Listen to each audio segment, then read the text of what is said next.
avec un cabinet composé à 89% de gens du même espace linguistique, dont 60% ont des liens de sang directs, dans un pays composé de plus de 450 ethnies, Félix-Antoine confirme qu'il est le président le plus tribaliste non seulement de la RDC, mais du monde. Il nomme François Beya-Kassongo, conseiller du président de la République en matière de sécurité. Il fait de son ami personnel originaire du même village que lui, Sylvain Kabongo, secrétaire particulier. Cet homme, connu sous son vrai nom Topin Mokange-Chayi, est un complice de longue date du président de la RDC. Avec lui, ils ont été impliqués dans les années 90 et début 2000 dans des dossiers judiciaires en Belgique.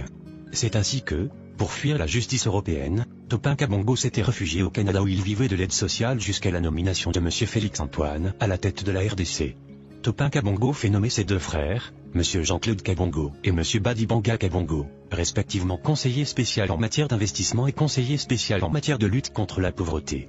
M. Vidier Dzimanga est un autre louba de l'entourage bruxellois de Félix Dzilombo, connu pour la contrebande, falsification et contrefaçon, et nommé conseiller spécial en charge des questions stratégiques, avec sa cousine, Mme Bestine Kazadi nommée conseiller spécial en matière de coopération et d'intégration régionale. La liste est loin de s'arrêter là. Félix Dzilombo nomme son oncle, connu sous le nom d'Abeteo Dzilomba, comme conseiller principal au Collège Culture, Arts et Questions Religieuses. Ses cousins Jean-Paul Moulamba, Paul Mundela, Gilbert Mundela Dzimanga, de triste mémoire, et Michel Moulamba, vont occuper les postes d'assistant logistique, d'assistant personnel. Revenons sur Gilbert Mundela Dzimanga, décédé mystérieusement en janvier 2020 à Nairobi, au Kenya, pendant qu'il était en mission officielle de son patron. Les manifestes de l'aéroport de Nairobi révèlent que depuis mars 2019, M. Gilbert faisait de navettes chaque week-end en jet privé en train Gili et Jomo Kenyatta avec des malles pleins de devises étrangères pour le déposer dans les comptes ouverts à Nairobi par le nouveau homme fort de la RDC, en complicité avec les autorités kenyanes, qui se réclament être parmi les parrains du pouvoir de Félix. Dans le milieu d'affaires et politique, on raconte qu'avec la mort suspecte de Gilbert, le président congolais a perdu des millions de dollars dissipés dans des comptes, dont Gilbert seul connaissait le secret et était le seul légalement à avoir accès. On raconte même que sa mort est liée à cette volonté de soustraire Félix à accéder son butin caché au Kenya. Et depuis, le président de la RDC n'a plus de bonnes relations personnelles avec les autorités kenyanes.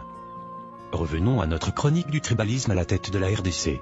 D'autres proches louba de l'ethnie du président congolais occupent des postes tout autant stratégiques que lucratifs. Alexandre Kayebé sera nommé conseiller spécial en matière d'infrastructure. Roger Kamba va laisser sa pratique médicale en pédiatrie au Canada pour devenir conseiller spécial en charge de couverture des maladies universelles. Monsieur Marcel Kaloubi Mankanda deviendra conseiller principal au Collège des relations avec les institutions, services et organismes publics. Le sulfureux Marcelin Bilomba est nommé conseiller principal au Collège économie et finances.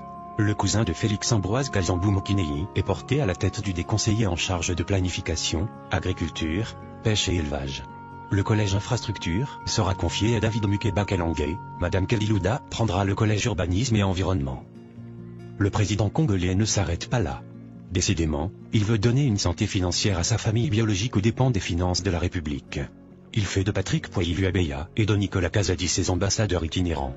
Il va chercher son gourou Yazuki Tanguay et fait de lui haut représentant et envoyé spécial et place José Kazadimbouyi comme un de ses représentants personnels, alors que Rémi Kankou devient son envoyé spécial, M. Alain Tatibilolo son intendant, M. Jacques Ilonga Mouila, décédé, Clarisse Kankou, Gabin Kalambayi Kapena, M. Francis Kayebé et son cousin Taylor Lubanga deviennent tous ses chargés des missions. Ses cousines Clémentine Zibola et Mme Bibiche Kabegele deviennent respectivement secrétaires administratifs et chargés des relations publiques.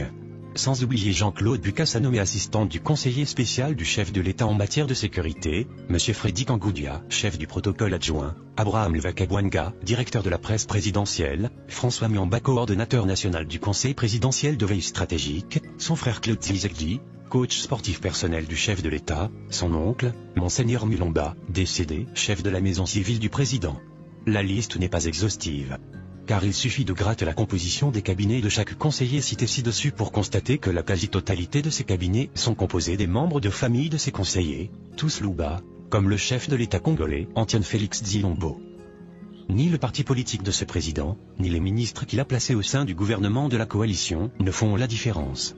L'épisode suivant de cette enquête se concentrera sur la stratégie de bouc émissaire mise en place par ce président pour rejeter l'accusation du tribalisme sur ses adversaires et opposants politiques afin de cacher ses propres forfaits.